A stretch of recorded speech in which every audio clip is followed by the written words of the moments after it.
Welcome to the Invisible Strings podcast, where we find hidden connections in all things movement, yoga, science, and spirituality.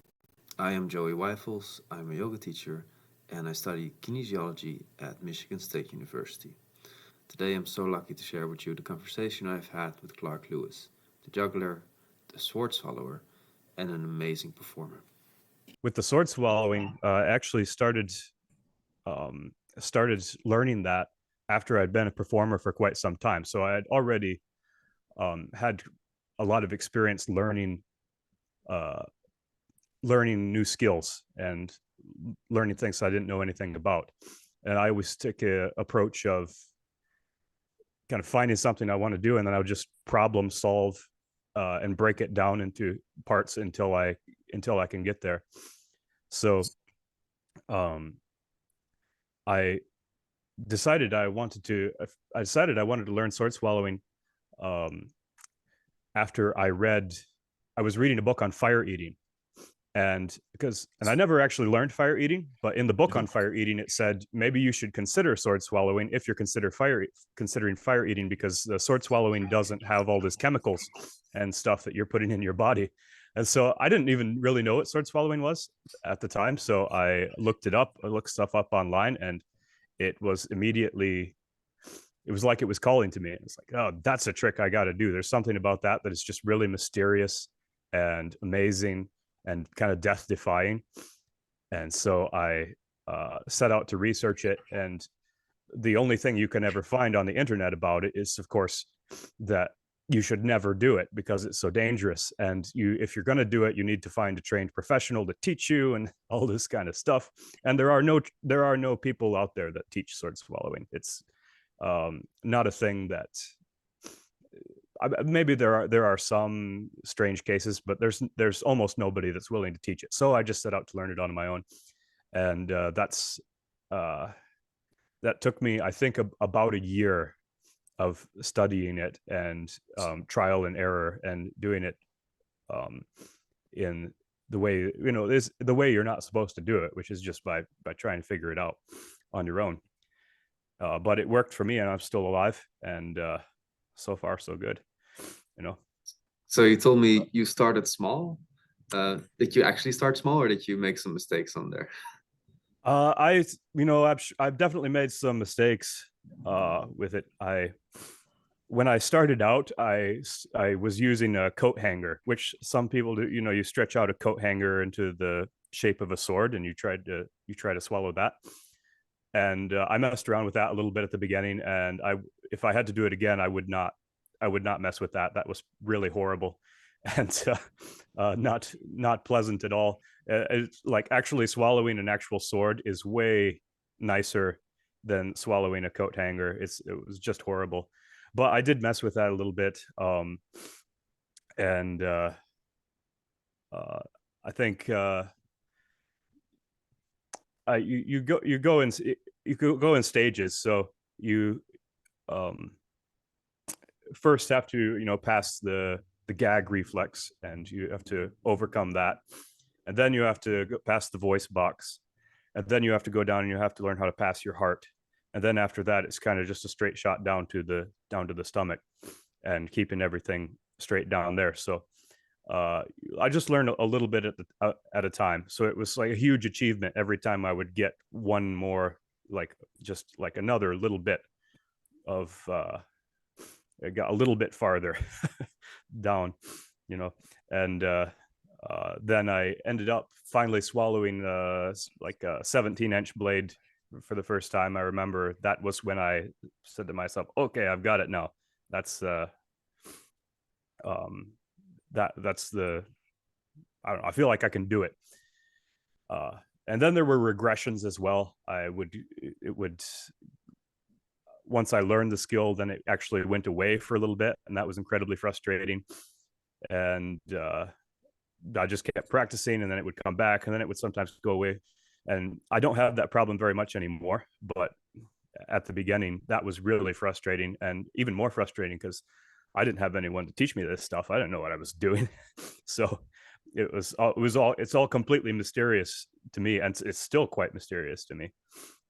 It is mysterious. Mhm. So you learn through these stages. Are Yeah, you learning? You're learning against your reflexes, right? Are you learning to? yeah. You are going against your reflexes, or at least learning to suppress them. Yeah, uh, How does through that feel? the best way I can describe it is like if you have to sneeze and you're trying not to, you're holding it back. It's the that's the same feeling when you're wanting to gag, or you're even like you're wanting to throw up or something. It's yeah, it's the focus of holding that back, and sometimes sometimes you can hold back a sneeze, sometimes you can't, but that's kind of what it feels like. Is Is not there a very pleasant. certain strategy, like a slow breath or like a calming mantra or Yeah, there's various things. Well, the breath is incredibly important when it comes to sword swallowing. That's like the first thing. This is like the first thing that you learn is that your lungs have to be completely empty when you swallow sword. You cannot the main enemy when you're swallowing the sword is tension. Your upper body has to have no tension in it at all. That's like the number one rule. So the thing I always do before a swallow sword is take at least one very deep breath, and on the exhale, I focus on letting out all the tension that I can, and sometimes even close my eyes and block out sensation. Just focus in on the sensations of my torso and of the um, uh, all of the muscles in there, just to feel as much relaxation as I can, and so that's the first thing you got to do, and then the reflexes. The only way I've really found to combat like wanting to gag or wanting to throw up is the number one way to combat that is just to do it often, uh, because the more you do it, the more your body will get used to it and kind of counts it as a normal sensation rather than a foreign object that it needs to protect itself from. So uh, but besides just doing it a lot, I've noticed that I can uh, kind of block out the reflexes or block out the urge to gag or to throw up by focusing very intensely on the actual action of what I'm doing rather than how it feels, and being very intentional in, my thoughts about what I'm doing. So like if I'm sometimes when I am pulling the sword out, when I'm done, I will as it's sliding out, you will get that urge to it kind of wants to bring everything else up with it. This is really kind of disgusting stuff, but nonetheless, that's the nature of the game. Uh, but as I'm sometimes I feel that that I'm gonna gag, or that I'm gonna throw up as I'm pulling it out. And I've noticed if I focus, somehow I can focus on having the sword, like of the actual action of my arm, of moving it, of that I'm moving it out. I'm gonna have it out in just a second. I focus on that, then it moves, I guess, it it moves me away from the sensations, or the kind of nasty sensations that I might be experiencing. So I'm able to suppress it by focusing on the physical motion, or my intention, or my goal. And so I found that to be helpful. that is fascinating. That focusing on the sensations themselves actually makes it worse. Yeah, it absolutely does. Like, yeah, like the more you hone in on like if you're gonna gag, like the more you think, oh no, I'm gonna gag, oh that feels horrible, that's the more it will grow and the more it makes it worse. So I transfer my attention somewhere else.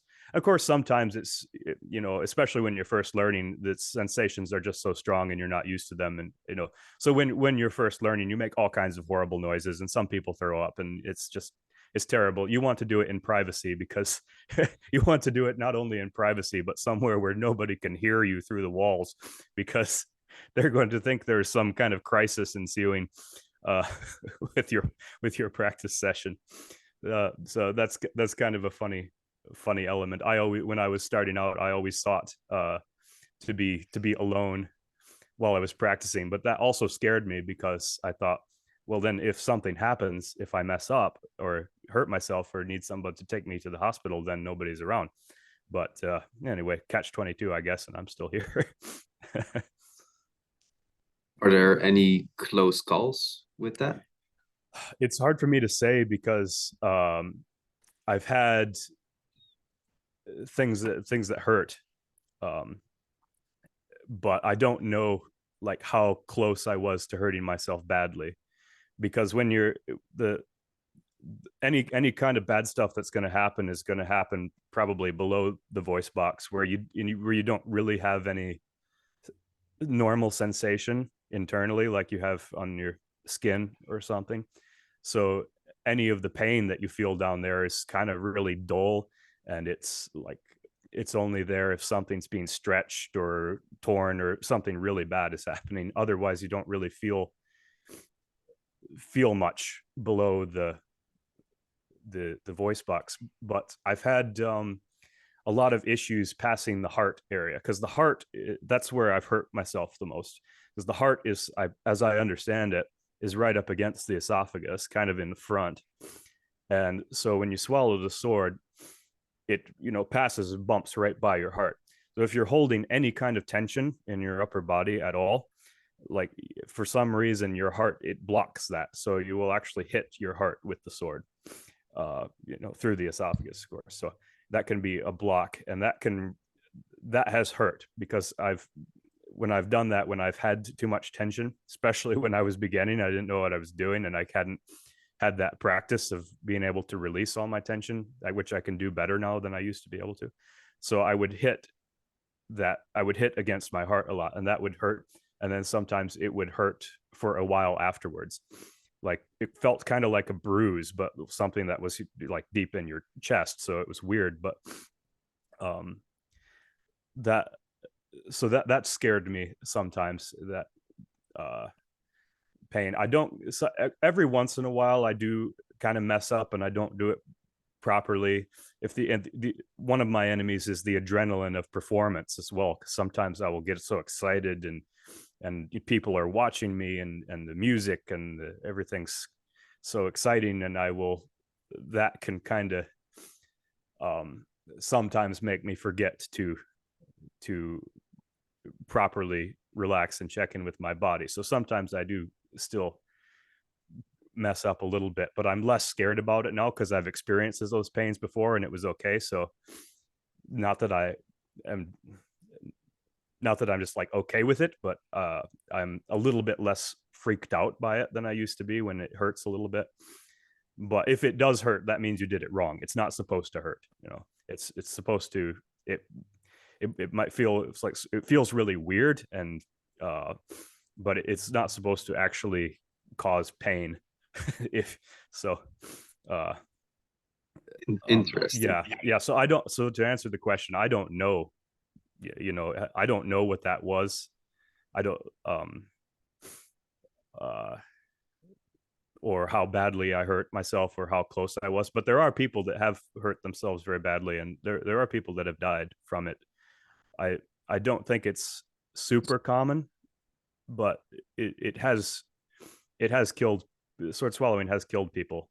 So it's something you have to be aware of if you're doing it, is that people can die this way.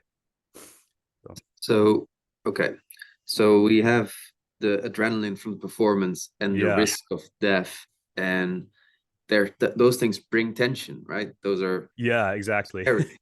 So and this tension, why would that be blocking your heart? Would it? Yeah, I don't actually know. It's a lot of this stuff is really mysterious to me. The way I kind of picture it is that the heart, it's what I've heard from other sword swallowers, and I don't know where a lot of this information comes from, but it's just kind of the tradition that I've heard from sword swallowers, that the heart actually moves when you swallow the sword. So it's somehow the sword actually pushes the heart out of the way ever so slightly. As I don't think it's a major move or anything, but it does have to push the heart out of the way a little bit. And so the way I picture it is that if you are holding tension, if the muscles are tense, then the muscles are tensed and they don't allow the heart to move. So that when you hit that the heart just sticks there and the sword just hits it. Mm-hmm. So but that's the way that that's the way that I visualize it. I don't know if that's really absolutely correct, but it makes sense based on what I feel and based on what people told me. Are you able to feel your heartbeat against the sword? I have not. There are sword swallowers that I've heard that they are able to feel their heart, but what they do is like they will swallow a sword and literally do push-ups, or they will do some kind of thing that is physically a lot of physical exertion. Now I don't do that. So I stand there in one spot and I swallow the sword and I maybe bend down and take a bow and take it out.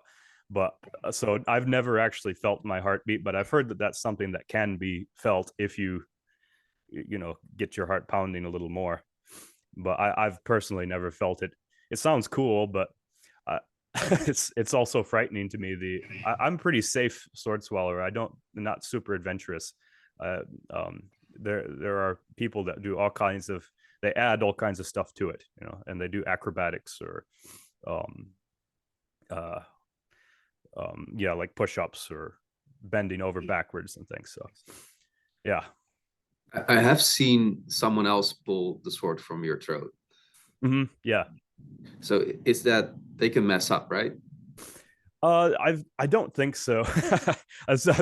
I don't do that often, but it's never a problem. I think when the sword's coming out, that's not really that dangerous as when it's going down.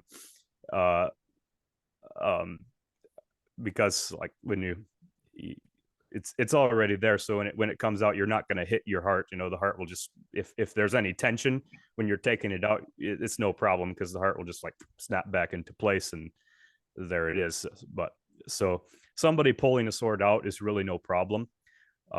It's really good for certain situations of showmanship and if you want to have somebody involved. But yeah, there are some sword swallowers who actually have participants actually lower the sword for them, and that's crazy to me. Like that would be really putting your life in somebody else's hands. But yeah. But I have seen that last little bit of the sword, you kind of drop that, right? Yeah, that's without your hands. Mm-hmm. Yeah, that's the drop, and I always do that after I've passed the heart, because when you drop it, you're at the mercy of gravity. It's just gonna go straight down all the way. It's like that's kind of more of the daredevil move. There are also sword swallowers that will drop it from above the heart, like they'll just like put it past the voice box and then drop it straight the rest of the 10 inches or whatever, probably from. And that's crazy to me as well. Like I'm a sword swallower and I get amazed by what other sword swallowers do because I'm pretty safe with it. But yeah, with that one is when you drop it, you hold it, you let go, you hold it with your teeth, and then when you're ready, you have to check in with your body, make sure you're all in line, make sure you're ready for that to happen, and then you just let go with your teeth and down it goes. So do you stop it with your lips or your teeth, or no? I don't swallow swords that are like that are longer than what I can swallow all the way to the hilt. So some sword swallowers will actually swallow like swords that are, like 20 to 30 inches long, that are longer than the human esophagus actually is. So they will just swallow it and let it hit the bottom of the stomach, and apparently that's fine. I don't know. But yeah, I just let it go down to the hilt because I kind of had tested it, and I've cut off all of my swords where I want them to be. The longest one that I swallow, I just cut it off where I found out in my early days this is how far I can go before I hit the bottom of my stomach. So and that's just what I ended up doing, because I kind of like the visual of swallowing the whole blade down to the hilt. I didn't really care for the thing where there's a lot of it sticking out still, but that's just my own personal sense of what I think is cool, So I would agree that that part looks really cool. That last little bit is like, yeah, the that's a drop. Well, shock. that's the one where I can, I sometimes hear the audible gasp from the crowd when you drop it. I especially like to I like to hold it, like swallow it to where I'm gonna drop it from, and then I just kind of stand there for a little bit longer than maybe people are expecting, so that they think that, well, maybe that's the trick, maybe that's just as far as it goes, and they kind of like, okay, that was nice, and then after they are not expecting it, I drop it from there and to give it just a little bit of an extra punch. But yeah, that's fun. It's fun to get the reactions, but Let's see. So we have the throat, the gag reflex there. We have the heart, and then we have the stomach opening. yeah, Those are yeah, the three main points, let's say. yeah, pretty much. That's the way that I think about it. Kind of three areas or three parts of it. And Yeah. as you go about learning how to not be tense in those areas or not have a tense reaction to those, are you transferring tension somewhere else in your body? I don't think so. Can you play with that relaxation? How would you, let's say there is a tension, how does that particular tension relax? That it's really hard for me to know. A lot of this is really intuitive for me, and it's really hard to. I sometimes ask myself, kind of like trying to explain to myself, like, what is it that I need to do so that I can remember, and it's really hard for me to verbalize it. I don't think that I like transfer tension somewhere else. I think I guess I think of it as letting it go as much as possible. Like I just want it to be gone. Maybe like letting it out with, maybe I'm visualizing letting it out with my breath when I exhale. I always take that breath in and out before the sword goes down. But yeah, it's really hard to say. I just focus on the sensations. I focus on it's so difficult to talk about, but I think about leaving like an opening, or it's like opening everything up, of letting all the tension out. I mean, I'm just repeating myself because it's really difficult for me to say or to explain. And Well, this is a lot of reason why people have asked me to teach them to swallow swords before, and up till this point, and I probably still would, like, I've always turned people down because there's a lot about it that I don't understand. And what works for me, even if I could explain how I'm opening this stuff up, even if I could explain it, I don't know if that would be the same process for another person. It might be unique to me, and even if I could teach it, I don't know if I'd be teaching them correctly for them. So, and I, maybe more importantly, I just didn't want to teach somebody something that could potentially kill them or injure them, and have the risk of me teaching them wrong, or just an accident happening, and I would feel kind of responsible for that. But yeah, I don't know how to answer all of that, really. well, there seem to be a lot of emotions as well, because a breath out like calms you down, Yeah, and yeah, there's that letting go aspect. Mhm. Do you experience emotions or during the practice or with that uh letting go? I try not to, like, I try to let go of emotions as well.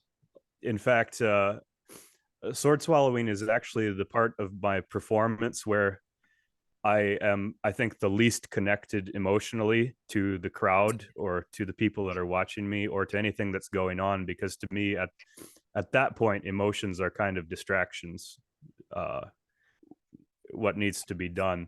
I think emotions are more likely to, in the emotions that I would feel in a performance are, a lot of kind of excitement or urgency or high energy. And so those things are not helpful when it comes to swallowing a sword. So um I kind of just don't try not to feel emotions at all. One thing that I have noticed that's kind of interesting is there have been some of the times when I've had trouble or I've had a blockage or some day where I just can't relax my heart is also coincided with a time where I was feeling a lot of anxiety in general, or that I was just in a bad mood that day, or that I had um, a lot of stressful things on my mind. And I don't know if there's actually a correlation there or not with that. There's sometimes that I just have too much stress in my mind, so I can't actually let go of the tension that I need to. But so yeah, I generally see, like, that sword swallowing is not a place where emotions are useful. It's uh like the emotion has to, if I feel any emotion about what I'm doing, it has to come after the fact, like it has to be after the routine is done. um but not while I'm doing it. It definitely makes sense that the Yeah. anxiety plays a big part in Hmm. how tense you are. Yeah. Um, now I'm wondering, during the because you've become advanced in these like crazy practices, is it developing you as a person to deal with that emotion or that anxiety or the risk of it? Is it growing you, or is there more to the practice? I'm not sure. I guess I haven't, I couldn't honestly say that I've noticed that it has affected my life in general. um I I think that it probably has helped me to just learn to focus more and learn to be probably similar to somebody who practices meditation. I don't actually just meditate or do anything like that, but I have recognized that when I swallow swords, I by necessity am kind of meditating in that moment, because that is almost how it has to be in order for it to work. So I probably have uh, gained a little practical skill um, in that. But I don't know. I would be really interested to know about where sword swallowing came from, and uh, what what it was like in ancient times, or how it was practiced, because right now it's very much part of the circus and the sideshow and the carnival and the kind of the freak show. But a lot of the things that are now in the sideshow and the freak show, the bed of nails and extreme piercings or sword swallowing and et cetera, seem to kind of have their roots in really ancient practices that seem to be more connected to spirituality. But I'm not sure, and I don't really know. I haven't been able to find any kind of definitive resources online that that explain that. But I have, kind of gotten the general sense from some of the things that I've read that this used to be more of a thing that was more spiritual or was more connected maybe to yoga. Or I've actually heard that that Japan had a version of it in ancient times. I've heard that the Native Americans had a version of it. I've and obviously in India, and I think in China. But I don't know. This is all. It's very hard to find resources on it. So, I personally would be really interested to learn like what this was before it became the stunt that it is right now. you know, so I don't know. I'm not sure. So these spiritual questions connected to the movements and the relaxation is exactly what I'm trying to Mm-hmm. Yeah, interview people about and get at. So that's yeah. all I very good figured you might to hear. actually know more than I do about that kind of thing. I don't know if it's specifically related to sword swallowing, but um, yeah, I figured that's you kind of your area of expertise. So I would hope at some point it will be. But yeah, the ascetic practices and the Yeah, risky stuff exactly. and That's the the word I was missing. and Yeah. and these crazy skills that I don't necessarily know they have to be dangerous or have that aspect to them. But the meditative part is really interesting that you Mm-hmm. observe that. So there's no thoughts, right? That's the and now I'm wondering, are you experiencing this meditation like maybe a flow like feeling in your other motions, the other skills you've developed? Maybe a little bit. It's been really hard for me to figure out or define what flow would mean to me. That's always been a difficult one for me. People have asked me before, like, have you experienced the flow state when you're working with your props? And I always feel kind of disappointed to say, I'm not sure. I don't know. But there is the focus that I use in sword swallowing. I have noticed that it crosses over into um, some of the other stunts that I do, um, such as I do. I'm not sure if people are familiar with what rollable it means, but you probably saw me perform this at Hippie Fest. It's where you balance on several cylinders and you progressively build it up till you're on this little tower, and it takes a that also takes focus, incredible amount of focus, and um, that one I actually have made up my own little mantra for in order to get me onto the board where I need to be, where I'm in the state of balance. Um, so, but I have also noticed with that when it's something that's very dangerous or it's something that could hurt me, or sometimes balancing the chairs on my chin too. That when it's something that has real consequence, like I have to be able to access that state of complete focus and commitment to what I'm doing without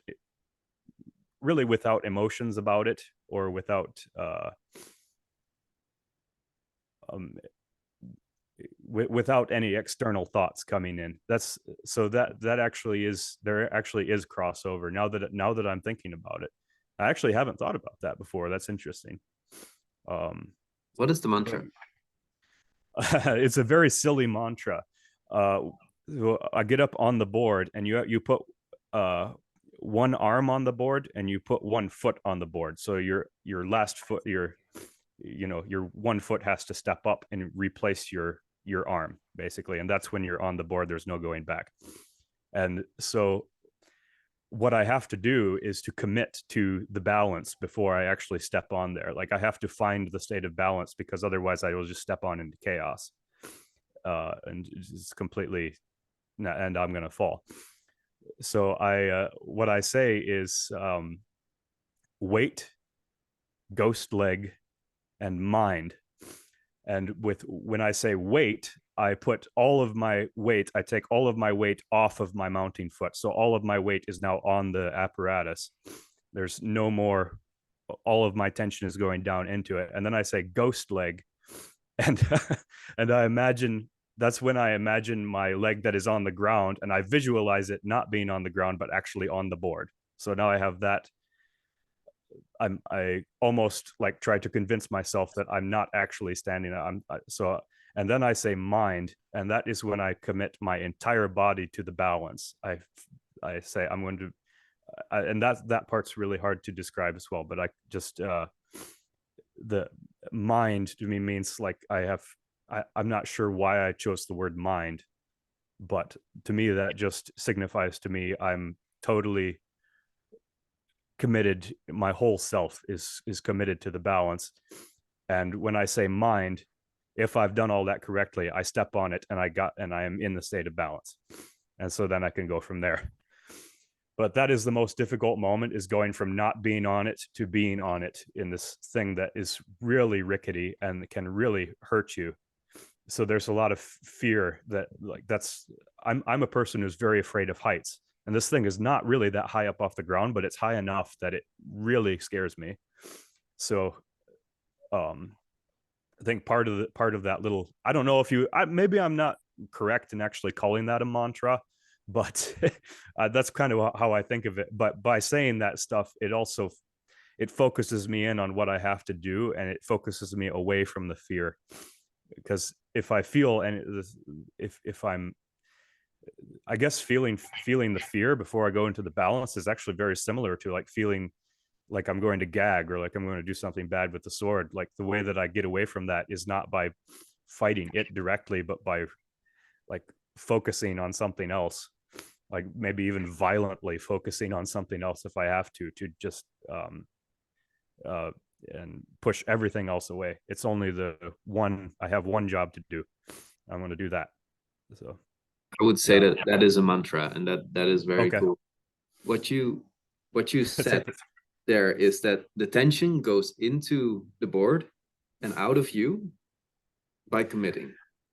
Yeah, I'm not sure if that's how it works or not. I guess maybe I'm using tension in a slightly different way there, because I'm thinking of, I think I said that when I was talking about putting my weight onto it. Mm-hmm. So I guess it's a transfer of the tension rather than standing on the ground. Now there's a bunch of tension as I'm leaning forward into the apparatus. So it does feel like a lot of tension transfers into it, because I'm leaning into it, and I'm really focusing on making sure all of my weight is there, so that when that's the first step for me, so that when I then start to actually transfer my balance onto there's none of my weight that's hanging back, or that's still on my foot, that's on the ground or on the table. What would happen if that weight was still left behind? Would it? Generally speaking, if I have weight if I leave some of my weight not on the board when I try to step onto it, then, well, sometimes I will get lucky and I'll be able to save it, but most of the time I will just have to jump right back off, because I haven't actually committed my weight to the board yet. So when I get up on there, immediately I start to lean back and I just jump back off. So that's usually what happens. So it's that's not necessarily a thing that hurts you, because you just come right back off the way you went up, basically. But yeah, it doesn't work if you don't have all of your commitment on it, on the board, So the commitment itself seems already like this mental thing. Yeah. Wow. Yeah. If you, let's say you want to save it, are you saving it by waving your arms around, or by pressing down something, tension otherwise? I save it. I don't really know how the balance works. That's another really mysterious thing to me, is because when I'm balancing on the board, I sometimes ask myself, like, what muscles am I using to balance? And I'm not sure. It feels like my whole body. Like, if anything, I feel like the balance comes directly out of my stomach or out of my hips or something, like just my center of mass, but and it just is, when I'm actually up riding the board, it's like, I don't know. I just kind of will my whole self in whatever direction I need to go. And I tried to find ideally you try to find the center of the balance, and you stay as close to that as you can. And some days are more chaotic than others, depending on how I'm doing that day. Sometimes I have bad balance days and I'm just all over the place and I'm like barely staying within the confines, and wild movements of the rollers, so going back and forth. And other days I can get up on there and just almost keep the thing stationary, just hardly even moving, just right in the middle. So there's good and bad balance days that I have. And and the audience likes it when it almost goes wrong, or they get I less. don't I don't know. um I never try to make it look chaotic, because it's so terrifying to me that I don't want to, like, I've had occasions before where I've tried to make something look chaotic when it's not, and I actually make it chaotic by trying to make it look chaotic. So, and then I actually fail something sometimes. So um I I learned that very early on in my time of performing, that if you're doing something, like, don't try to overact. You know, don't try to make it look like something that it's not, uh unless you really know what you're doing. That's a pitfall that I've fallen into with sword swallowing, because um like I said, with sword swallowing, before you swallow a sword you have to take the breath. And so uh I would I fell into the pitfall of wanting the crowd to really see that I was really meditating and really psyching myself up before I would swallow the sword, to make it seem really dramatic. So I would close my eyes and I would really focus on making sure that my stomach was going out and in really far, so that people would see, oh, how much I am really preparing, and ooh, yeah, like trying to look like a martial artist or something. And I realized that by doing that, by all of this stupid posturing, then I would go to swallow the sword, and I realized I had done absolutely nothing to release tension, and all I had done was shift a bunch of stuff around and actually give myself more tension, because I was trying to look like I was meditating. And so that's kind of funny. And but I realized I had to stop that, because that hurt me a few times. This made me feel really stupid. It's like, what am I trying to do, just to, like, look like I'm really enlightened or something, and I'm not. I need to, you know. So yeah, I don't try. I've learned that don't try to make something look really like a lot more intense than it is. So yeah, I don't do that. Well, that's a good realization. That's why I can relate to trying to fail almost and then actually failing. It's very Yeah. um so this when you're balancing, are you have the you're balancing from your, like, more of your center of gravity from your core. Feeling. That's what it feels like, I think. Is But there relaxation or tension or no, when I'm balancing, it feels like a lot of tension. That it feels like I have to. It feels like tension is necessary there. Like my whole body has to have tension when I'm balancing. Um, the whole body, yeah. I guess even it's your fingertips? Or I don't know. I usually have my hands up in the air when I'm, like, sort of. I usually hold my hands up above my head, and I've just gotten to the habit of doing that because I feel like it looks a little bit better than just having them down at your side or out like this. So just, but I don't really think about it anymore. It's more of it feels like a battle that I'm having when I'm balancing on it. With sword swallowing, it feels like you are letting go and you're relaxing. I guess with when I'm doing rollerbola or when I'm doing something else, it feels like the opposite. It feels like I'm totally engaging all of my muscles and all of my attention in a very, like that I'm holding the tension very taut. Somebody once asked me, when I after I was done with my rollerbola act, they says, "Are do you feel like you are at one with your apparatus when you're doing that, when you're balancing on that?" And I realized that no, I don't feel like I'm one with it at all. I feel like it's trying to kill me. I feel like it's an enemy. Not in a, like, horrible way or anything, but uh it's uh it's very different in that sense, that it requires Like no, it's not calming or not letting go. It's the same, I guess. So it's the same intense focus. It has to be the same intense focus as sword swallowing, but in other way, it's completely different. You say tension, and you mentioned that it has to be taught. Is it as much as possible, or is there some It balance doesn't feel even? like as much as possible. No, actually, it feels like it has to be the right amount. I don't know.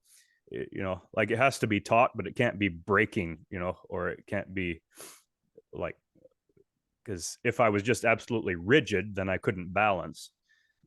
But if there was no tension, then I couldn't balance either. So I guess it has to be the right. I guess that's balance. I don't know. that's a metaphor for balance right there. But there has to be both. There has to be both sides of it, I guess. Yeah. That makes a lot of sense. Um, so, how's the breath when you're balancing? I don't really notice the breath when I balance, actually. Um, and maybe that would actually help me if I did to learn about that a little bit. But yeah, the breath is just totally on autopilot when I'm doing that one. Like I guess I feel like that that's how it's different from sword swallowing too, I guess, because when the breath is very intentional with sword swallowing, but it almost feels like if I were to focus on my breathing, that would be maybe just another distraction. Like the breath can do it. The breath can do its thing automatically. It seems to be fine. When I'm doing that one. And in sword swallowing, your breath, you can still breathe, but you just have to be careful, right? Once it's in there. Yeah. So when you swallow once while it's going down, while you're actually lowering the sword, you can't breathe. I mean you could, but it will not be good. You have to let your breath completely out, empty your lungs. So all the tension is gone, all the air is out of your lungs and once you have it down all the way, and you're not going to lower it anymore, then you can breathe normally. So then it's just up to your body's tolerance for how long it's going to tolerate this foreign object. But you can breathe, you could theoretically have it down there indefinitely, because you can breathe just fine once it's down. In your balance, where are you looking? When I'm doing the rollerball, I'm kind of just looking. I'm looking down. Uh, I don't focus. I don't focus my vision anywhere particularly. I just kind of look down and absorb the whole scene, I guess. And so I can see the movements of the board relative to the ground. So when it moves, like if it moves forward too much, I get visual feedback on that, as well as the sensation. So that so yeah, um I guess I just kind of keep my vision where I can see the relationship of the board to the ground. Yeah. Yeah, because your platform, it's the ground, a table, a few rolling things, and then another board. It's a lot of stuff that can go wrong independently, let's Yeah. say. Yeah. So you need your vision there. Yeah. Well, the thing can move at any, like all of the angles, completely 360 degrees. It can move any direction. Uh, so yeah, it's good to have the visual feedback on that, as well as just I don't think I could do it blindfolded. I think I need the visual feedback of. And how is the haptic feedback in this? Are you being aware of, um, is there any awareness of the haptics going on, of your, um, let's say your sensations in your body? Are you paying attention at all, or is it? Like by you might have to educate me a little bit there. Haptics meaning is that So we have our the feeling of movement, or the feeling of movement, yeah. So where your limbs are, and how fast they're moving, or maybe even how tense they are. Are you paying attention to any of that? I don't think so. I don't think I'm paying attention to it. I'm not really paying attention to anything except my intention to keep it in the center. In fact, sometimes I'll almost yell at myself, like in my mind, like the words, I will just yell at myself through the whole thing. Put it in the middle, put it in the middle, keep it in the center, because it's like, it just takes that much focus to do that. So I guess I'm not really honed in on sensations necessarily. Is it a forceful form of commitment? It Like you're Yeah, it's forcing it is yourself to very be centered? it is very forceful. Yeah, it feels like when I mentioned the guy that was asking me if I felt like that I was, when I was doing that I was one with my prop or something, and I felt like, no, it doesn't feel like a peaceful at one mint or anything. It feels like a death grip of some kind, you know. Uh, so yeah, yeah. Sometimes I actually, it's so like, to me, being afraid of heights, the thing can be so intense and so anxiety provoking for me sometimes before I do it, that I sometimes question why I put myself through this sometimes, because uh, I'm just not a person that deals well with heights to begin with. So this is really a bad trick for me to be doing, but I love it at the same time. It's like it's a friend and an enemy to me. And there are people that specialize in rollabola, circus performers, that's all they do is rollabola, and they can get 10, 15, 20 feet up in the air on these things with the tables and with various apparatuses that put them up really high. And I watch these things, and it just absolutely floors me. I am, maybe my feet I think are about 4.5 feet off the ground when I'm doing this, and it terrifies me. So I don't know how somebody could do this at 10 feet. I don't think I could overcome that kind of fear. It would just be too much for me. But there seems to be a love for it as well, right? Like Oh yeah, I do love it. It's weird. Um, well, I think it's a great trick. I think what I love about it is that I think it's very satisfying to watch for a crowd, or for an audience to watch. It seems to me anyway.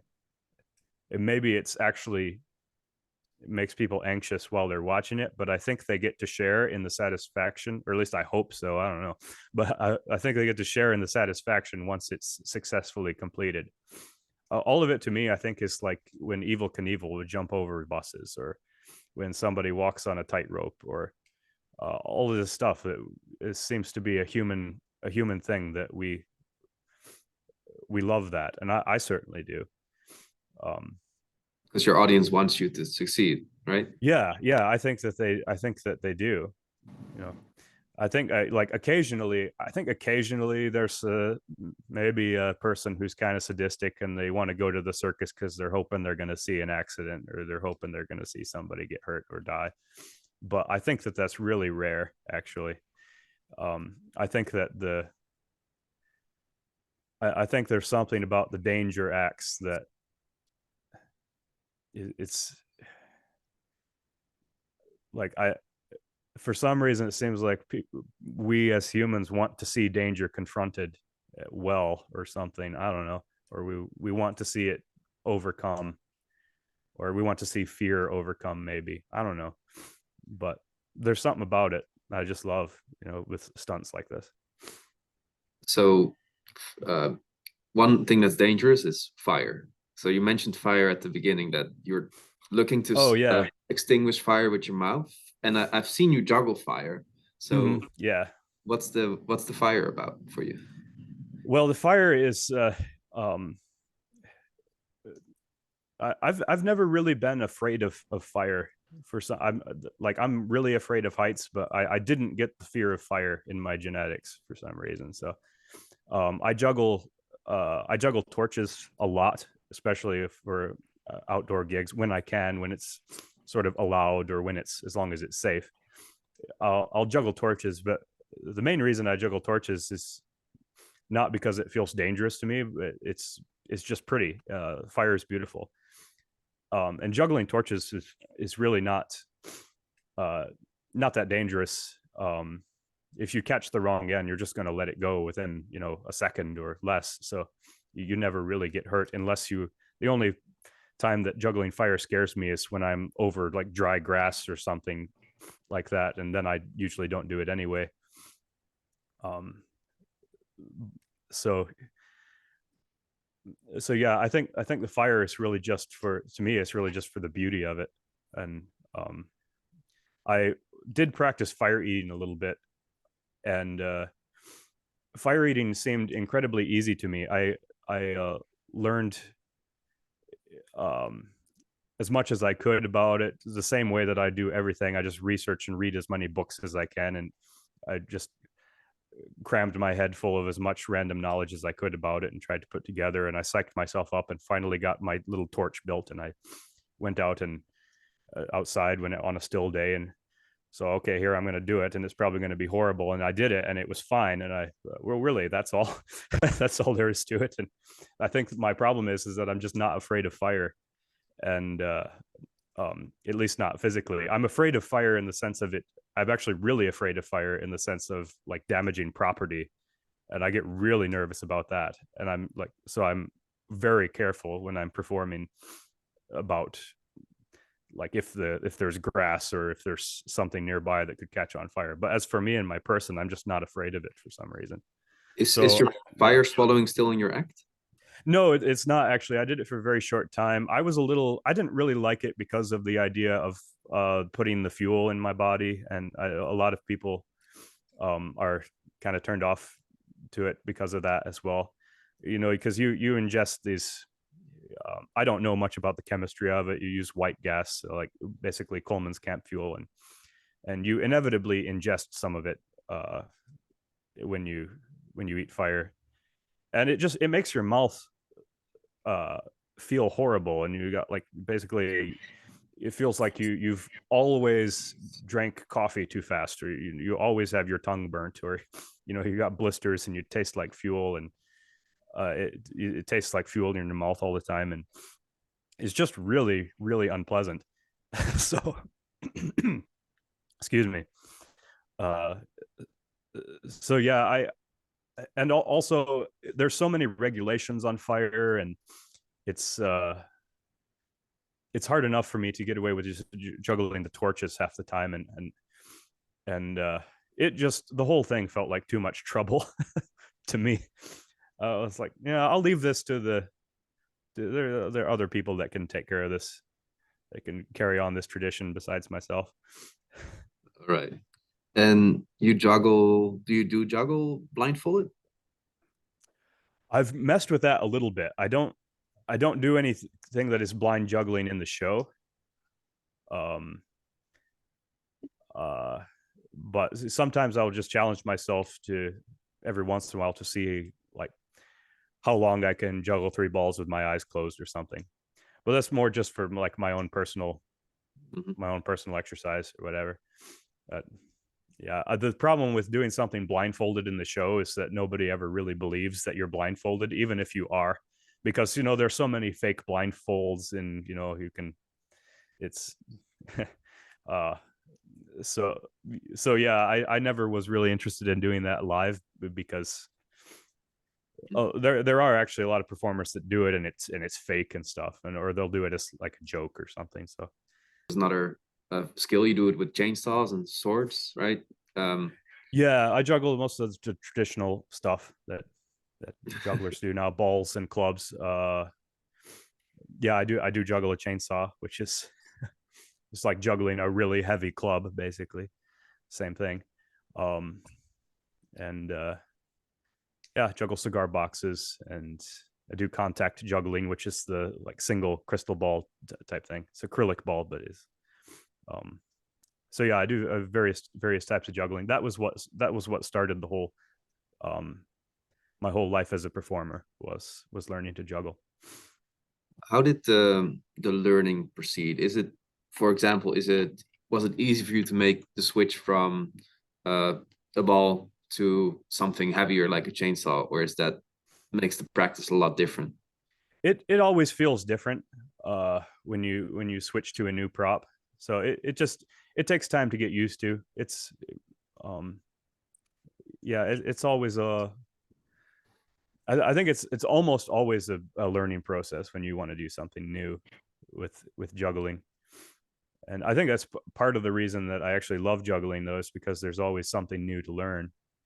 And part of what I actually love about juggling is the learning, is the process of taking something that's impossible for you and breaking it down and learning it, and then realizing that now you can do something intuitively that was complete chaos to you like a few months ago. So that process is really satisfying to me. So I'm really enjoying. Actually, what I'm learning right now is unicycle, which is not technically juggling, but that's kind of what I'm enjoying right now. Um, is I'm starting from complete beginner level on that, and I always try to have something like that going on, that I'm starting from complete beginner level, because I love that feeling of the skill being learned or something.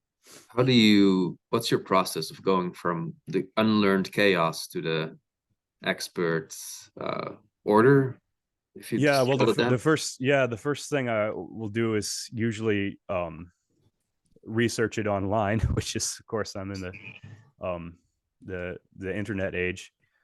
Um, and sometimes you can find tutorials of people that have done it already, and they can kind of give you a head start into breaking it down. And then you just find so you say you're learning to juggle a certain pattern. You don't just try to do the pattern. You figure out um like, is there just, maybe I can't recognize the whole pattern, but can I recognize one throw of the pattern? Can I just notice one throw? And then so you practice that one throw, you get that down, and then you look at that throw and you think, okay, can I figure out how that throw connects to one other throw, and then combine that in there? So I practice the throw in combination with something else, and maybe that completely throws me off, and I have to just work on that for a week. And then you add the next thing until until you get up to the full place where you want to be. And at first it's completely like you are so zoned in on the particulars, like each individual throw and where it has to be landing and how high, and all the details. And you have to go through that. You have to go through the details. But once you do it 1,000 times, then you start to program the details in. So that throw, the first throw that you had to really think about at first, that's just programmed into your mind. That becomes almost unconscious. So then you have the bandwidth in your head to think about the next one.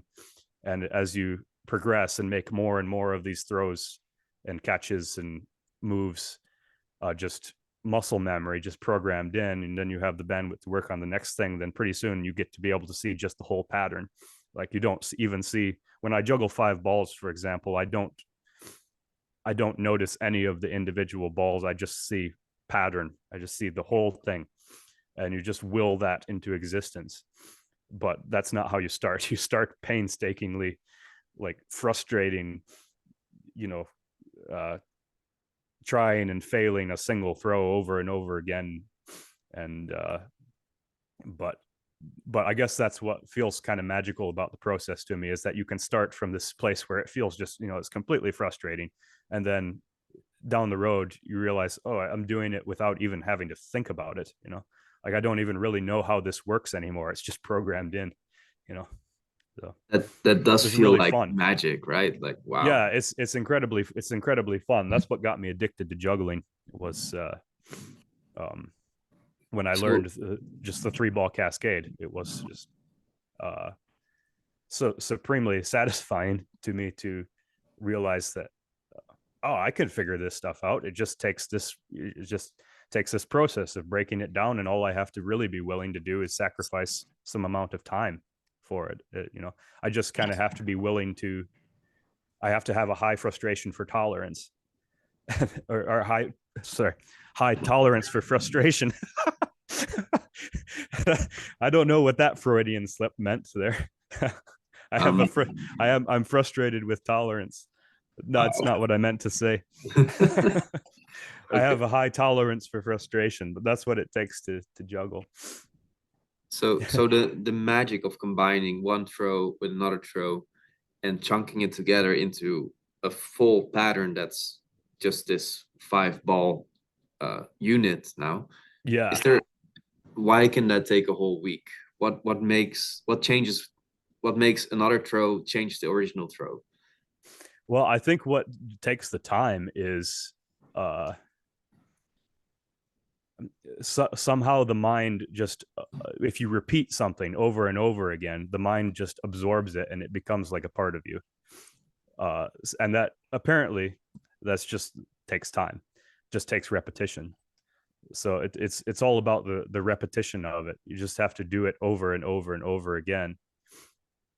And however long it takes, however many repetitions it takes, over some tricks obviously take way longer than others to learn. Some tricks you can learn in a week. Some tricks take months. Some tricks take even years, um, depending on how complicated they are or how much accuracy they demand to be able to pull them off. But I think it's just it's the mind just automatically seems to absorb something that's repeated. And then you Yeah. identify with the trick, with your skill. It becomes part of you. Where's that? Yeah, well, it's kind of, I don't know if that's the right way to say it, that it's part of me, but it's just something that I have access to all the time. It's like an ability. It's like being able to walk or being able to talk, or it's these are all like um or any skill that you just have, being able to button your shirt or anything that you being able to brush your teeth. Like the weird thing that I've noticed is I'm right-handed and I always brush my teeth with my right hand. And so occasionally you try to brush your teeth with your left hand and you make a huge mess.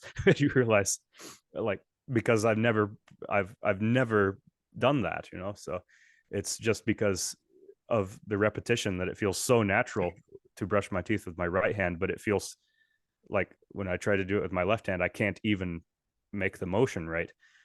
So, just from repetition. What happens to the tautness or the relaxation and the tension in your body when you are practicing and when you're combining things and when you're going from right hand to left hand? Well, when you're first learning, a weird thing that I've noticed is that I make all kinds of weird faces when I'm first learning. Uh, and that's actually a thing that I've heard it referred to as juggler's face. Like when you're learning a new trick, and how it usually manifests for me is I'll lick my lips or chew the air. Like I'll move my mouth all kinds of strange ways. And I don't know that I'm doing it completely unconsciously. I don't know that I'm doing that until somebody else points it out, or until I take a break and notice that my lips feel weird because I've been looking them straight for the last half hour. And uh, I don't know why that happens, but it almost feels like the frustration of it, or like this, like you're trying to make something work and it's like doesn't want to work. And um so you get very tense, and sometimes you have to take a break just because you get all frustrated, and like it's just a simple throw from here to there, and why can't I make this work, and why can't I just put it where it needs to go? And the But then frustration is a tension in your body and the tension causes your face to move. yeah, that might be it. Okay. um I usually don't experience the frustration as a negative thing anymore. I kind of almost kind of enjoy that feeling because I associate it now with learning. So I feel, well, if I'm feeling frustrated with this, that means that I'm in the beginning process of absorbing a new skill. So it actually makes me happy because I think, oh, good, we're doing something, we're learning something, and I like that. But when you once you have the trick, once you get it solid, once you've learned it, then you can you can do it without any more tension than it just takes to move your muscles. You can be very relaxed with it. Um, uh, so so 5 balls to me, juggling 5 balls feels quite relaxing. Actually, it feels um, like almost therapeutic in some way now, because it's all the frustration is gone, all the tension is gone. Like the only tension that I need is literally the tension that's moving my muscles to move the weight of the objects. And besides that, it's actually really relaxing in some way. What would happen if you added tension? Would you become more accurate? I don't know. I don't think so. There are times when I, like, depending on what I want artistically for the routine that I'm doing, depending on like what the music is doing, sometimes I will try to juggle faster, or I'll move my arms in a different way, or I'll add some other motion with my body, in a sense when like I'll step to one side or the other with a certain move. And I think if the trick is programmed into your mind, if it's solid well enough, then you can do that no problem. And you can add tension, you can take it away, or whatever you want to do, and you can kind of dance, or you can. But if it's a trick that is not learned completely yet, then you kind of have to just stand there and focus on it. But yeah, once it's learned, though, like you can do it in completely relaxed way, like almost therapeutic, or you can do it in a really intense way, and you can do it while you're dancing, or you can do it while you're lying on the floor. You can spin around or walk or run. You can do whatever you want. So it's and for me, that's all I think about that stuff in consideration of the performance, like how it's going to look with the music and stuff. So if you add another task like unicycling, juggling, Yeah, that would cause more tension in you think? sometimes. So um there is a thing. There was an old really famous juggler in the I think late 1800s. I could be saying this wrong. I could be wrong about my facts here, but his name was Paul Cinquevalli, and he talked about something called double vision, where you are doing two things at once. Like if you're going to juggle and then you're going to balance something at the same time, you somehow have to be able to split your attention. So you actually kind of have two attentions going on, and one of them has to be superior to the other. So I first learned that, many years ago. I learned to balance a club on my nose and juggle 4 balls at the same time. And that was really, really frustrating. In fact, when I first learned it, I didn't know if I was actually ever going to get it. And I think I worked on it for I think close to a year before I even start to see results. But somehow, if you just do that over and over again, the brain does adapt, and it does learn to do both those things at the same time. I don't know how, but when I balance something, I kind of put most of my focus on the club, on the thing that I'm balancing, and then I let the ball juggling be kind of peripheral. But I have to be able to see both of them. I can't focus exclusively on either one. So it's really strange. It's really amazing. I don't know how that works, but the brain can do that. The brain can be programmed to like do two tasks at once. Would you say, is it a double vision, or is it like quick That's switching, or is it? No, it's not quick switching. It's both at the same time. I think that's what's so crazy about it to me, is that no, you can't, like you could never do that if you were switching, because the balance is so delicate and the juggling is so complex that if you leave either of them alone for a moment, they just fall apart, even for a split second. So yeah, it is literally both at the same time.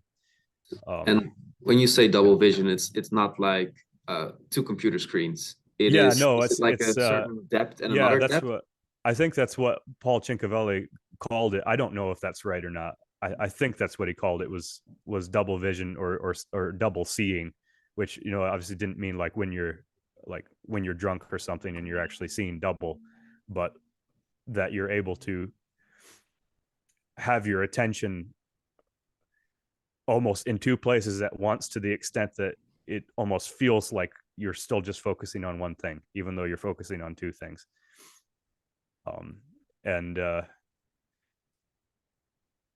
And I guess I don't know there's any way to learn that other than just doing it over and over again and failing at it but I guess that's what's fun to me about juggling, is the mind just adapts to things. If you expose it enough, it'll complain at first, and then it'll work it out. It's amazing to me. I guess that's what's so cool about it. It's amazing to me what the mind can adapt to, and what the mind can learn if you just repeat it over and over again. It'll figure it. I don't like, it's unconscious to me. I don't know how I've learned stuff. You know, I don't really know how my own body works, but That it learns this stuff. You know, it's amazing. I agree. That's the question that we're trying to answer here, sort of. Yeah, yeah. It's a real mystery, I suppose. Something that looks very mysterious is your still juggling, your orb, or your glass ball. Can you describe a little bit of that? Because you taught me the trick, and even the trick itself is cooler than it. It gives it another layer, learning how it works. Yeah, it's kind of that one is referred to most commonly as contact juggling, and it takes a lot of practice. Is that, generally speaking, takes more practice than toss juggling balls or clubs in the traditional sense. But it's also kind of a crossover between magic and illusion and juggling. So it's kind of got this weird duality of it being an illusion, but also it really is hard to do. It takes a really long time to learn.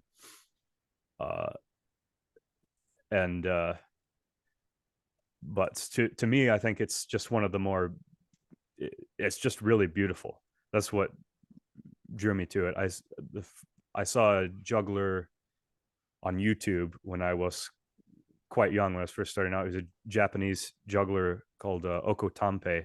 I don't know, actually, I don't remember how to spell his name, unfortunately, but he had a video of him contact juggling on the street in a street show, and I must have watched that video hundreds of times. It was just that style of juggling just was so beautiful to me, and so that's why I decided I'm gonna start learning this, and realized very quickly that this is going to be, at that point, like, this is going to be the most difficult thing I've undertaken yet, because it's extremely simple. It's only one prop. Like, there's no complex patterns to learn.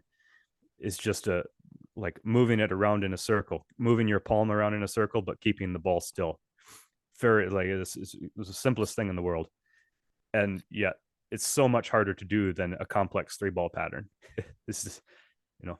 Can I ruin the magic a little bit? Is that okay? Oh yeah, absolutely. Yeah. So you're keeping, even though it looks like that you're not touching the ball, you're keeping the pressure on, right?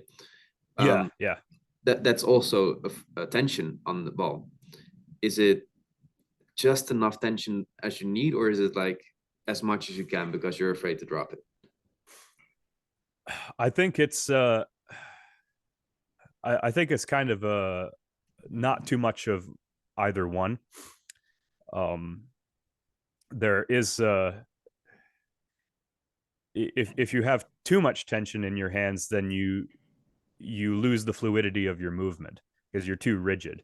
So, but yeah, then if you, like, with the move that you're describing is the Pandora's box, and is what they call it, and you use it's part where you're the only thing that's supporting the ball is the tip of one thumb and the tip of your ring finger on the other hand. So just those 2 points so it's in kind of a precarious position, and So you do have to be fairly tense for that move, but yeah, you have to just be able to feel where the right amount of tension is, because if it's, you know, if it's too much, then the move won't look right, because it'll be, your movements will be kind of jerky, and it will ruin the beauty of the move. So it's kind of just it really is just practicing and repetition. When I was beginning with that style, I would practice in front of a mirror all the time, because it's all about the visual. So I would have to figure out, okay, what's too much tension, what's too little tension, you know, where does this finger have to go, because otherwise it looks unnatural, or, you know, what's moving too fast or what's moving too slow, because it's all, yeah, it's all about visual considerations. Does it confuse you if you have to do it in a mirror, because then everything it's mirrored, right? That makes it. Yeah, it's not too, I think I've done it in the practice juggling in the mirror so much that I just translate that. It doesn't really bother me that it's reversed left to right. um yeah, it's more about it's just more about the movement and the speed, or the, especially with contact juggling, it's about, you can, because you can do it, because there are a lot of moves that you can do too fast so that they don't look nice anymore, or you can do them too slow and they don't look nice anymore, so you have to find the right speed, you know, the right, yeah, there's a lot of really unique considerations with that one too. But that is, again, one of my favorite styles, just because I find that so beautiful, and there's people out there that are so much better than me at it. I don't feel like I'm really a particularly great contact juggler. But even to this day, a lot of people will tell me after they see my show that was their favorite part, was the contact juggling. So, which is kind of strange to me, because it's, you know, there's absolutely no danger. There's all of my other stuff in the show is this, there's all of this skill and difficulty and risk going on, and but yet, and people's favorite thing, more often than not, is the contact juggling, where it's just kind of focused on the beauty of it. The details that could be gone into farther would be that there's, I think, just there's an infinite amount of how much you can perfect it, and make it more perfect. Like you never actually get the ball to hold perfectly still when you're doing an isolation, or, you know, you can always find a position where your hand is just a little bit more aesthetically pleasing if you move it like this, or you can always, like, my speed is just a little bit off, or you can always connect a move more beautifully to another one. And then there's just always new moves to learn, you know. So, but that's with anything. But yeah, I watch some other contact jugglers that do mainly just contact juggling, and I can just feel the amount of attention and thought and intention they have poured into, like, every single little movement that they're doing. And it's an incredibly beautiful thing when you see an act like that. And that's something, unfortunately, that I don't do with any of my acts, because I'm kind of a generalist and I'm interested in so many different things, and I tend to get bored if I just do one skill. So I do a whole lot of things, but I'm not a master of any of them, as they say. So any one of the acts that I do could theoretically, you know, you could go really deep with any of it. But I guess I'm just not the person. I'm the personality that I want to try everything, and I want to do it all. Yeah, there's an infinite amount of things you can do as well. Yeah, Instead of going infinitely. But yeah, you can go infinitely deep, or you can go infinitely wide. So I've kind of tended to branch out more into a lot of different things. Part of the show is the music, right? You play rock and metal mostly. Yeah, for me, yeah, music is really important. I have tended to use rock and metal over the years just because that tends to be what I like personally. But I've used lots of different kinds of music, and sometimes I'll use different pieces of music depending on the situation. Like if you're inside in a theater, for some there are songs that hit differently than if you're outside at a festival or something. So I kind of try to pick sometimes what I will have sometimes different options for different routines that I can do with music, and I try to find what feels right for this particular show. Um, but but yeah, music is. I mean, like most people, I absolutely just love music and listen to music all the time, and so So yeah, it's a huge part of it, part of the I'm show. I'm wondering how the rhythm of the music, or the loudness or the beat or the little breaks connect to your emotions. So let's say Yeah, you're about to fail, and then you kind of save it by doing another move. But if you want to do it, if you want to make the switch to another move on the beat, then you cannot do that. How's your how do you work with music with your yeah. skills? Well, that's an ongoing challenge. Um, I when I look for, I review songs and I look for songs, and I'll like, as I'm listening to songs, as I'm on Spotify or something, trying out different songs, and over on another window on my screen on my computer, I will have like a video going of someone doing the skill, or even of myself doing the skill that I'm interested in finding music for, and I will just notice like what songs seem to be the most pleasing that goes along with the motion or the visual of this particular skill. And so then I'll find a song that I like, plus it goes well with the skill, and so I'll then edit that song to be how long I want to be, and then I will uh, start to choreograph it.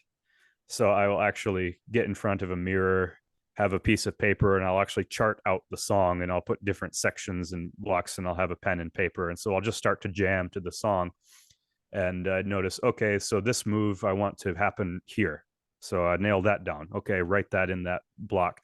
So now that move happens there, then I have this whole other category, this whole other laundry list of moves, and just start to find, okay, I want this move here, and then okay, that leaves a blank in here, so then you have to find a move to anyway, so on and so forth, and until I have a full routine, and then you stylize it, you figure out what movements go with what.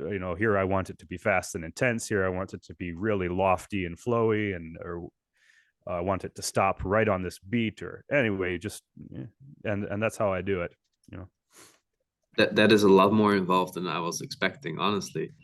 Yeah, it takes a long time to choreograph something, but that's just how I have to do it. I can't just I can't just in a live setting get up and jam to a song and expect it to go well, because there are infinite amount of possibilities. Like I come to a certain section of the song, and I like there are maybe three different things that I feel like I could do, and it's distracting because I have to be able to focus in order to get the trick right. I can't be thinking about another trick that I could possibly be doing at the same time. so so as much as it'd be nice to be able to be free and just make decisions on the fly, the requirement to actually nail the tricks requires me to know what I'm going to do. So, and then sometimes you do make a mistake and you get off the beat, but then you just have to, well, that sucks, and you have to just find your place again. But it's worth it for me, because having a routine that's really works well with the music, um, like that can be really the difference, I think, um, between good and great, and like how it feels as an audience to watch it. And when you like do a big trick and you make the final catch like right as one section of the song ends, and it's just perfect, like there's nothing better than that. It just is such a uh you get such a fantastic um visual and audio coming together. So yeah, I love that. So, what makes a song fit a certain skill? Because they both have a certain rhythm, right? Is Yeah, that yeah. I don't. So there. I don't really know. That's the thing. I've tried to nail that down in the past. Like, well, this kind of song with this particular BPM, this amount, this speed, would fit this kind of juggling or something. And yeah, I've always been able to find a song that breaks the rule that I make. Uh, so I don't know. It's still a mystery to me. Sometimes I will hear a song and I think, oh, this would go really well with club juggling or something. And then I actually watch it with a video and I was like, no, it actually doesn't go well at all. And then sometimes a song that I would think, no, this would never work, but I try it anyway. Like, whoa, it's actually beautiful. So like I have I am still completely baffled by that. Have no idea. You just have to try stuff and find something you like, you know. so there's magic there as well Yeah, with the there's music. there's there's mystery for sure. Well, I guess music, music, who knows? Like we love music so much, you know. So in what I studied, motor control and the motor learning, the rhythm or the combination of the coordination of the limbs, it is usually the rhythm helps or the beat helps. Is this something you notice when you practicing or doing your motions that yeah, I have a certain pace I'm going at? There definitely is rhythm, especially when it comes to juggling. Um yeah, I'm not sure. You mean like when you're saying when somebody's learning a skill is what you're saying, like that Yeah, a rhythm let's helps? say you're combining two little pieces into a chunk. um, are you trying to find a rhythm? Are you trying to find a certain timing? Well, I actually when you have a song, like you're kind of stuck to the rhythm of the song. So I more often than not, I'm trying to coordinate. Like once I find a song that generally works, then I have to coordinate my uh, moves to the rhythm of the song as much as I can. So Just, I mhm. yeah. So in some sense, it actually feels more like a restriction when you're doing a routine. Like you have to um, like I have to. You can juggle slower, you can juggle faster. But when I'm juggling to this song, I have to juggle at this pace, or something like So that. I'm not when sure. when you have to change up the pace where you're going at, or are restricted to a certain pace, you are also restricted to a certain height in your juggles, or Yeah, yeah, exactly. does the restriction in the beat transfer again to either the breath or the tautness in your body? I don't think it really the music definitely like motivates me. It's music is very emotional, of course, but um I don't think it necessarily transfers the to tension or anything. It's That's yeah. no, that might have But been a bit too far fetched and trying to find these connections, right? yeah, no, that's okay. That's what makes it interesting, right? Yeah. Yeah. Um, I'm wondering, what is your philosophy about performing? About because I've seen you have an attitude of like I've been scared of you sometimes, Oh yeah. and I've been Well, laughing with you sometimes, and then yeah, what's your take on that? uh, I'm still trying to figure that out. The philosophy of performing, man. I've gone through different stages and tried out, kind of different philosophies that some worked better than others. The thing I'm at right now is at the very core of it is that I want to create a experience for people that is edifying in some way, or that is something that is either enjoyable or thrilling or beautiful or um, some experience that is of value. I I think that's the best way I'm able to express it right now, at the core of it. That's what kind of inspired me when I was a kid to want to be a performer. I was really affected by going to any kind of concert or um, seeing a circus, or even like um, going to like a dance recital, even, or anything that was live performing was hugely effective to me as a kid. It was just um, beautiful experience, and so I guess I wanted to be able to create that and be able to share that with other people, something like that. So that's where I'm at with it right now. Is I just want it to be I just want to make some kind of a good experience for people, and that could be interpreted in whatever way it's going to come across to them. But the one thing I don't want is for people to go away from my show feeling like, well, that was stupid, or that was a waste of time, or I could have spent that time better. I want it to be something that they feel that, that was time well spent taking that in, or, it was interesting or something.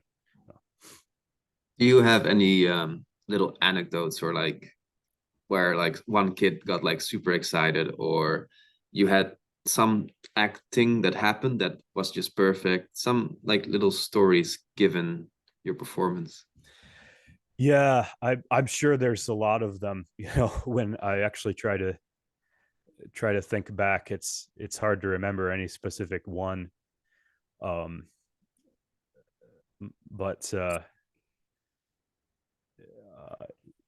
it's always fun when a crowd gets really loud and really excited.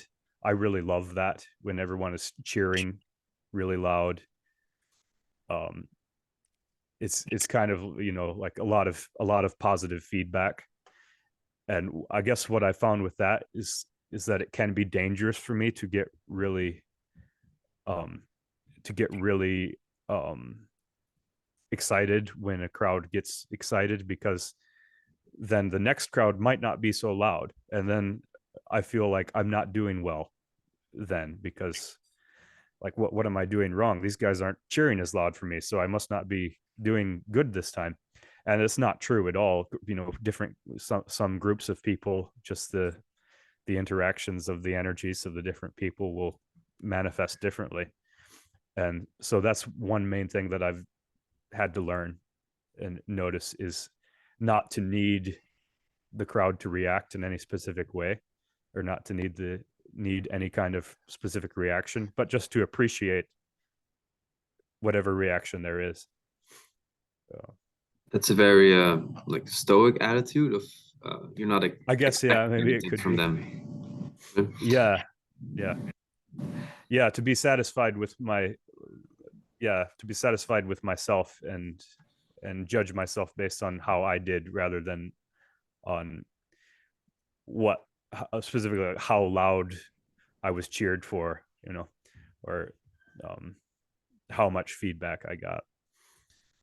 Because some people they might enjoy something immensely, and they don't make a sound. They just sit there with a straight face the whole time, and they might be like really loving it, but you just don't know, so.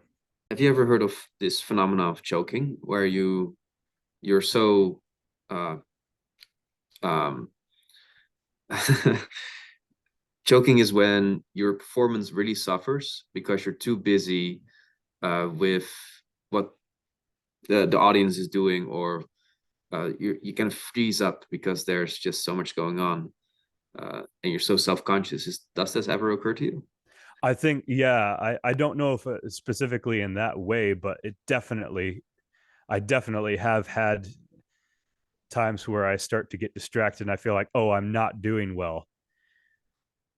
And then uh by thinking that, I have this feeling of dread, and the dread then distracts me from what I'm doing, so that then I do actually make a lot of mistakes, and then it compounds and snowballs. And yeah, I have had those moments for sure. um and that is really horrible. Which uh is why I think I've learned to some degree just to avoid that, by just be able to recognize that when it happens, of like when I start to feel like, oh, maybe I'm not doing well, maybe they don't like me, is to be able to banish those thoughts from my mind, because I recognize immediately that that just is going to lead to a whole lot of mental anguish for me, and then it's going to actually destroy the performance. So um yeah, it's like when that starts to happen, I immediately have to focus more on, well, what can I give, what do I have to offer, like not questioning like what are they thinking about me, or will they like me. It's like, um how can I make this a good experience for them? Or like, I have legitimately some cool stuff to offer, and if they don't like it, who cares? It's not the end of the world. There's always another show. And so um yeah, I guess I guess I think my answer is yes. Actually, totally have experienced that. You've called it choking. Joking, yeah. Yeah. It's your breath stops and you don't know where to move or how to move even, because there's you're because you're too focused on, oh, this is going wrong, right? And then Mm. because you're busy with how it goes wrong and how important it is that it's gonna go right, that you make it even harder on yourself. Yeah. Yeah. Okay. Yeah. That makes a lot of sense. I've ne- I you know I guess I've noticed that experience just in my daily life though. Like, um is that, sometimes when there's a decision that has to be made, and like, oh, I have to make the right decision, and and I can get so, I'm a person that just likes to focus on things really intensely. So if there's too many things going on, or if there's two choices, then I can experience that for sure, of like where I can't make any decision because I just get so freaked out about the whole concept of decision. you know and then I'm completely useless. So try to keep going. I mean, it's, yeah, You must have it's an endurance as well to for a festival like that. You're performing 4 times a day, or yeah, a lot of the times at that is 4 times a day, or sometimes more, sometimes less. It just depends on the gig. um does your body but get tired? Does your mind get oh tired? yeah, yeah, absolutely. Yeah, I get worn out very quickly. Of course, the more that during busy season, the more I'm doing it, my stamina will build up over time, just from all the exercise. But oh yeah, I have to deal with fatigue all the time. And yeah. How intense of a cardio or exercise is it? Like, do your muscles hurt, or are Yeah, you I out of can I breath can or easily be sweating? sore the next day. It's and I don't really realize how fast my metabolism is going when I'm performing, just from the, I don't know if I guess I don't know anything about, the biology or physiology necessarily, um but I do recognize that whether it's adrenaline or something else, I am, like, my body and my mind is functioning at a very high intensity when I'm performing. Um, and yeah, so you get very tired afterwards. Like, I feel like I can practice all the same stuff. I can go through the moves of doing a show if there's no audience, and it's like, it doesn't really tire me out. But if there's an audience there, if I'm actually performing and I know that I'm performing, there's something about that is just a different, when you're in that center of attention. Like, when you, like, if you're on stage in front of a crowd, it's weird, you can kind of like close your eyes and you still feel there are people watching you. you just know that you're there in front of the audience. And there's something about that just, I don't know if it kicks your metabolism into overdrive or your mind or what, but yeah, and that's actually part of why I really like it. It's a really fun, and I mean, it can be horrible if it goes bad, but generally speaking, it's, it can be almost intoxicating. The Yeah, intoxicating part being the attention. You like the attention. yeah, that might be it, or I don't know if it's just the attention, because like it has to be a specific kind of attention, because you can have unwanted attention as well. There are times that you don't want attention, or there are things you don't want attention for. Like when you trip on the sidewalk or something, and the first thing you always want to do is like, did anybody see that? I sure hope nobody was looking. And so you feel the opposite, of like, you're very focused on the attention, but it's because you don't want it. Do you still trip, or are Oh you so yeah, skilled man. that I'm a clumsy person. Very I embarrass myself all the time. Yeah. I I drop things all the time. Like, somebody will like toss me something to catch, like my keys or a lighter or whatever, and I'll fumble it half the time, man. It's funny. it seems hard to believe from you, it, you it know? it is weird, but it's amazing and somewhat frustrating to me how I can like learn to juggle 5 balls, and you think, well, then I must have really good hand-eye coordination. Yet, one specific skill doesn't necessarily transfer to other skills as much as I would hope that they would, or would like them to. Are there any skills that do seem to transfer, or maybe even some that make it harder to do another skill? not not really. I haven't found that to be the case too much, I guess. Like when I had learned to juggle 3 balls, I wanted to learn to juggle 4, and I was really scared that juggling 4 balls would make it so that I would not be able to juggle 3 anymore, because the 4 ball juggling is a completely different pattern than 3 ball juggling. It's not the same at all. So I was really nervous about that, but it ended up that it was a little bit difficult at first because I was just so much of a beginner. But later on, it turns out, no, it's fine. It's just the mind just categorizes things into different things. So I have club juggling over here, and ball juggling over here, and contact juggling over here, and it can, it just, you go to whatever, you And use whatever section you need. let's say you drop from when you're juggling 4 balls and you drop a ball, would you just do your tree pattern then? Yeah, I mean, I can not at first, because that's actually a specific transfer, but I can now. And yeah, that move is pretty programmed into my mind too. But you have to practice that at first, like going from 4 to 3 or going from 3 to 4. But that's just another trick, another move you gotta learn how to do. But yeah, And right now you're working on unicycling, right? That's your main yeah, thing. that's kind of my new thing, that which I'm really enjoying that. How far are you at? Can you do like a little? Uh, are you able to go a distance? Yeah, I'm at the point now where it's getting fun, because I'm finally able to ride it indefinitely, which means that I no longer just have to practice. I can actually just go out and ride it and have fun. And I'm starting to be able to juggle on it a little bit. That's kind of part of the goal, is I want to be able to do other skills and be able to do the 2 things at once.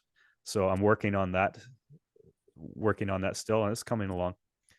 But yeah, Well, good luck with that one. thanks. Um, Yeah, I think I had like made a huge list, and I think we went through most of it yeah, at yeah. least. Thank you so much Yeah, of for course. spending your This is a time. lot of It's a lot of so fun. interesting. Thank you for Can, having me on. can you just give out your socials, your contacts, your Yeah. next performances? Yeah, I'm on social media as Clark Lewis the Juggler. That's on Facebook, Instagram, TikTok, YouTube. And my website is clarklewisjuggling.com. So that's pretty much where you can find all the stuff that is available anyway.